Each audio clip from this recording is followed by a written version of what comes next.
প্রিয় দর্শক শ্রোতা, এইমাত্র দেখতে পাচ্ছেন আমাদের ক্যামেরার সামনে সুন্দর একটি বোন দাঁড়িয়ে আছে। শুনবো তার জীবনের গল্প। আপু, আসসালামু আলাইকুম। ওয়ালাইকুম আসসালাম। ভাইয়া আর কত ভিডিও নেবেন? ভিডিও দিতে দিতে অতৃষ্ণ হয়ে গেলাম, কিন্তু কোনো কুল কিনারা দেখছি না। এমন কোনো সহৃদয় ব্যক্তিবান কি নাই যে আমাদের একটু দিতে পারে, ভালো একটা জীবন দিতে পারে? আপু দেখেন, আসলে ভিডিও দিতে দিতে অতিষ্ঠ হয়ে যাচ্ছেন, সেটা আমরাও বুঝতে পারছি। কিন্তু এখানে ব্যাপার হচ্ছে, আসলে অনেকে দায়িত্ব নিতে চায় বা দায়িত্ব নেওয়ার কথা বলে তো আসলে পরে আর কোনো খোঁজ খবর থাকে না। দেখেন, আর একবার চেষ্টা করেন। দেখেন, আল্লাহ আল্লাহ দুনিয়ায় কেউ না কেউ আছে যে আপনার জন্য অপেক্ষা করছে। হ্যাঁ, আপনার জন্য সে ওয়েট করছে। তো ইনশাল্লাহ, আপনার মনের মধ্যে যদি ভালো কোনো চাওয়া পাওয়া থাকে, ইনশাল্লাহ দেখবেন কেউ না কেউ অবশ্যই আপনার দায়িত্ব নেবে।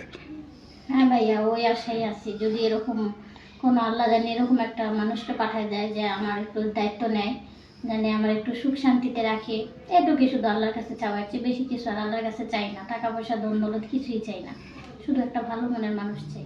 আচ্ছা আচ্ছা, আপু আপনার নামটা যদি আবার একটু কষ্ট করে বলতেন। আমার নাম আয়েশা, আমার দেশের বাড়ি রংপুর। আচ্ছা আচ্ছা, আপু আপনার বয়স? আমার বয়স 29। পরিবারে কে কে আছে? পরিবারে আমার মা আছে আর ছোট্ট একটা বোন আছে। আচ্ছা আচ্ছা, তো যাই হোক আপু, এখন আমাদের অফিসে আসছেন।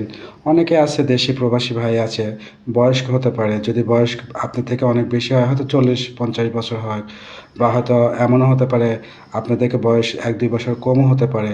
এরকম মানুষ যদি আপনার দায়িত্ব নেয়, আপনার কোনো আপত্তি আছে? না, আমার কোনো আপত্তি নেই, বয়স বেশি হোক, কোনো সমস্যা নেই, 40 হোক 50 হোক, কিন্তু সে মানুষটা ভালো হোক, 5 ওয়াক্ত নামাজ কালাম পড়ুক, সে আমার একটু ভালোবাসা দেখ।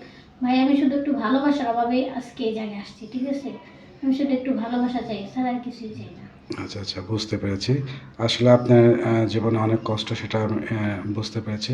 আচ্ছা আপু, আপনার সাথে যোগাযোগ করবে কিভাবে? আপনার পার্সোনাল নাম্বার আছে? না ভাই, আমার কোনো পার্সোনাল নাম্বার নেই। যদি আমার কেউ পছন্দ করে, তাহলে আপনাদের চ্যানেল কর্তৃপক্ষ নাম্বারে নক দিবে, দিলে আমার সাথে যোগাযোগ করতে পারবে। আচ্ছা আচ্ছা, আপনার কোনো পার্সোনাল ফোন নেই? না। আচ্ছা আচ্ছা। ফোন কিভাবে কিনবো ভাইয়া? 3 বেলা জায়গায় 1 বেলা তো ঠিক মতো খাইতে পারতেছি না। বাপ মার ঘাড়ে বোঝা হয়ে গেছি। বাপ নাই, মা মনে করেন মানুষের বাড়িতে কাজ করে। এখন আমি চলে আসছি স্বামীর বাড়ি থেকে, বুঝে নিত সে আর আমার কতটা করবে, যেহেতু নিজে পছন্দ করে বিয়ে করছিলাম একজনের ভালোবাসা। আসলে এই এই দুনিয়াতে বা এই বর্তমান যুগে ফোন ছাড়া মানুষ পাওয়া মুশকিল। এটা তো মানুষকে বললে তো বিশ্বাস করবে না আপু। এখন ভাই, বুঝেন তো যে স্বামী নাই, স্বামীর ডিভোর্স দিয়ে দিছি। মা 3 বেলা খাওয়াইতেছে, এটাই অনেক বেশি মায়ের কাছে বোঝা হয়ে গেছে। ফোন কিনবো কি দিয়ে? আমি তো আর চাকরি বাকরি করি না, আর দেশ গ্রামে তো জানেন ওরকম কোনো কাজের সিস্টেম নাই। আচ্ছা, বুঝতে পেরেছি।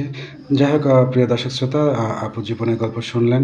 তো আপুর জীবনে অনেক কষ্ট। তো যদি এরকম কোনো সহৃদয় ব্যক্তি আপুর দায়িত্ব নিতে চান, তাহলে আমাদের ভিডিওর উপরে যে ডিসপ্লের উপরে যে নাম্বারটা দেখতে পাচ্ছেন, সেটা চ্যানেল কর্তৃপক্ষের নাম্বার। এই নাম্বারে তার ছবি স্ক্রিনশট দিয়ে পাঠিয়ে দেবেন, আমরা আপুর সাথে যোগাযোগ করে দেবো।